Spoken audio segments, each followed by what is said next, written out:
La suite, donc dans cette deuxième partie, comme on a dit, donc si le peuple juif a pu survivre en exil loin de sa terre, sans Beth Amikdash, sans prophète, et qu'il continue à exister en tant que peuple, et qu'il ne disparaît pas, c'est donc la preuve de la providence divine qu'Hachem continue d'exercer à l'égard du Ham Israël, du peuple juif. C'est important de souligner ce point, qu'à cette époque, à l'époque de l'histoire de Purim, à l'époque de la Megillah, on assiste effectivement à la fin de la prophétie.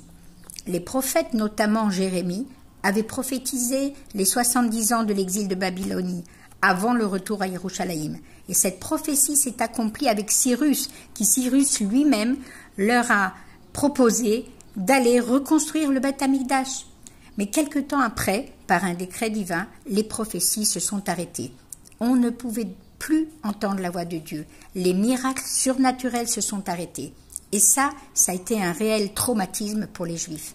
Encore plus quand Hachem a décidé de détruire le deuxième Beth Amikdash. Et avant cela, pour alimenter sa foi, il fallait se rendre au temple, voir le feu céleste qui consumait par exemple les corbanotes, les sacrifices pour ressentir la divinité. Mais après cela, où était passé Hachem? Esther veut donc qu'on intègre ce texte de la Megillah dans la Torah elle-même, dans les 24 livres de la Torah, pour clore la période biblique et faire une transition avec la période post-biblique. J'explique.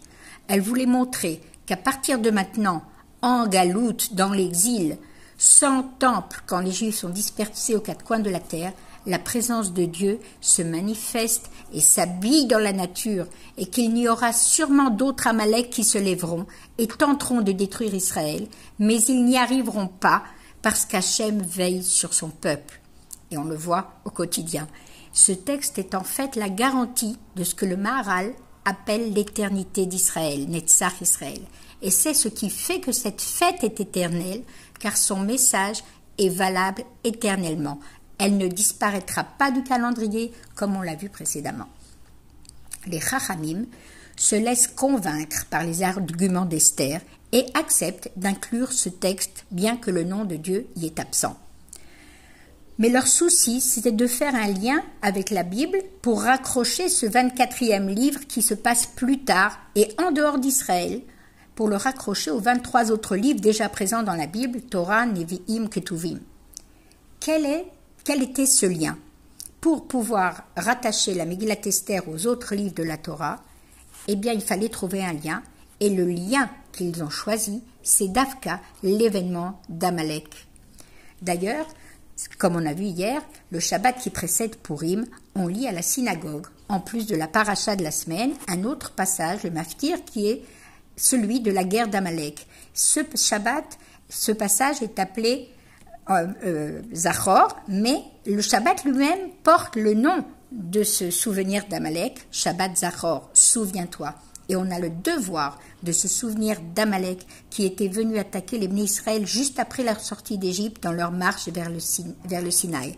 Car Amalek représente ceux parmi les Goïms qui refusent de croire en la présence de Dieu sur terre. Amalek, c'est celui qui ne se laisse pas impressionner et essaie de dire qu'il n'y a rien d'extraordinaire au fait que les Bnei Israël soient sortis d'Égypte. Et Amalek, il existe chez chacun, et chez les Goïms en particulier, et c'est cette petite nékouda du doute qu'on a dans notre tête. Et qu'est-ce qu'il dit Amalek? Ça ne tient pas de l'ordre du miracle. Amalek rationalise les faits. Il n'y a pas eu de miracle, mais c'est juste un concours de circonstances, par exemple l'invasion des grenouilles, des sauterelles, l'ouverture de la mer, etc. Pour lui, les Bnei Israël ont juste réussi à se libérer de l'esclavage de la plus grande puissance de l'époque.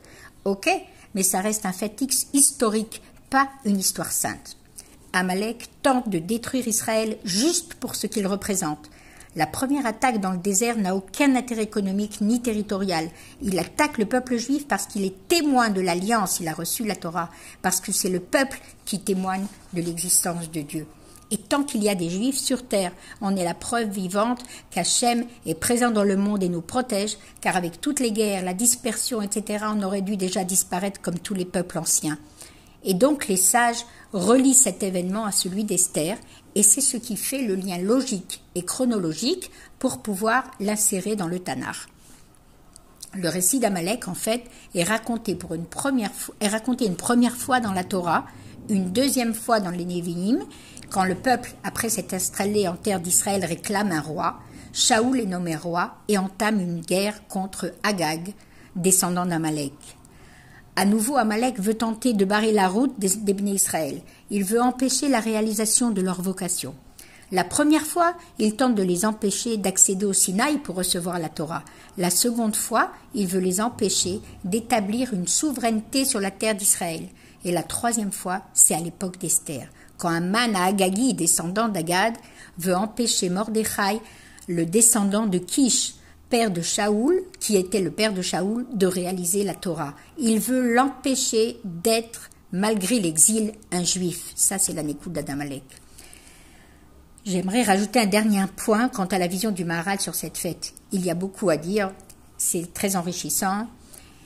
Mais voilà, il faut faire un tri, et le plus dur, c'était de faire un choix. Et en tout cas, il y a un point essentiel, c'est de retenir l'explication du titre de l'œuvre du Maharal de Prague, Or Hadash, une nouvelle lumière.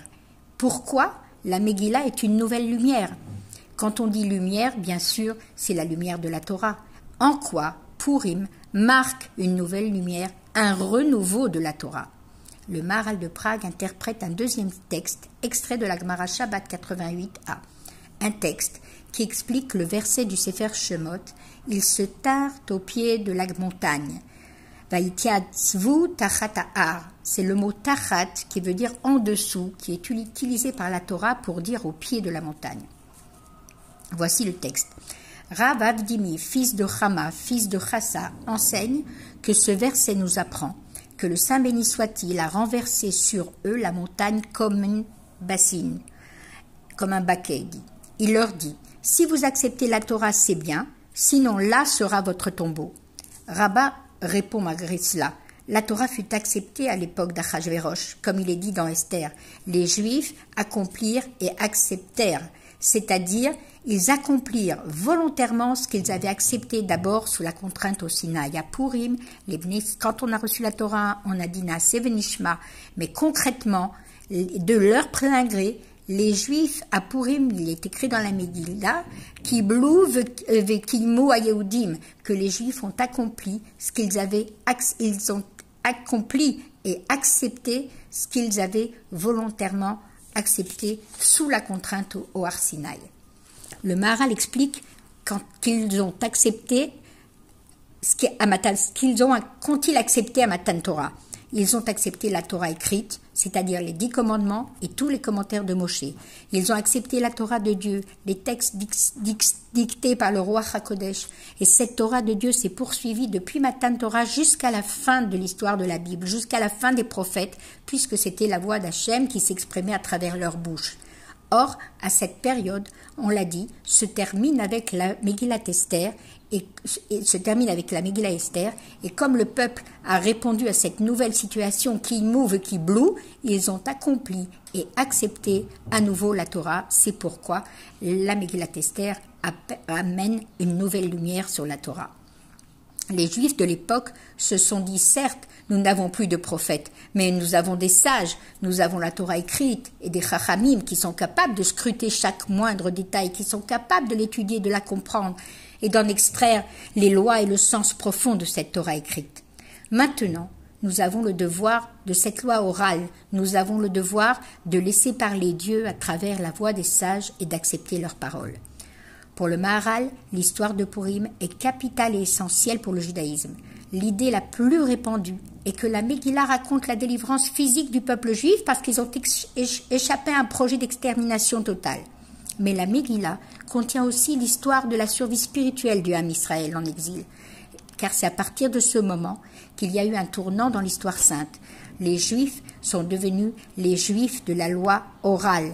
Ce qu'on appelle la loi orale, ce sont tous les commentaires et les interprétations de la loi écrite qui existent depuis la fin du Tanakh jusqu'à aujourd'hui.